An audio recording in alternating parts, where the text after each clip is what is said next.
Okay, here's a list of the 6 basic trig function derivatives. Very good idea to memorize these. You won't be able to use a note sheet for the exam or on any quiz. So the derivative, if y is equal to sine x, its derivative is cosine x.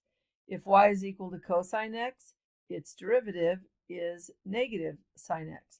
If y is equal to tangent x, its derivative, tangent's derivative, is secant squared x.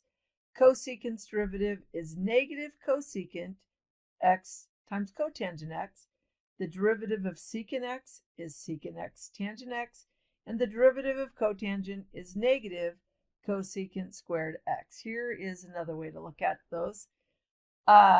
So the derivative of sine is cosine. The derivative of cosine is negative sine. The derivative of tangent is secant squared. The derivative of cosecant is negative cosecant cotangent. The derivative of secant is secant tangent. And the derivative of cotangent is negative secant squared. And this is what I want you to notice. All of the C trig functions, their derivative starts with the negative value. So all of the original C trig functions, derivative begins with the negative. I don't know that that's super important, but that just helps me remember which one gets the negative sign and not negative sign. And all right, so let's go ahead and do an example very quickly on a couple of these. So if we have y is equal to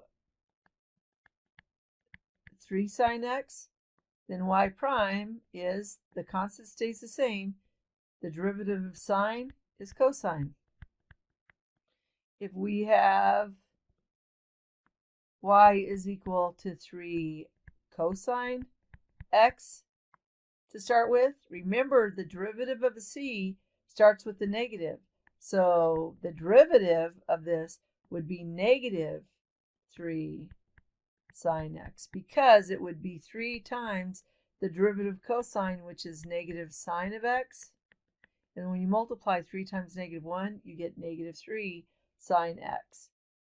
And then when there starts being other things inside the theta other than x, maybe it's 5x to the 4th, well then you've got to do other things besides that. But this is just kind of the general process of finding the derivative of a trig function, but memorizing those rules is what will help you the most.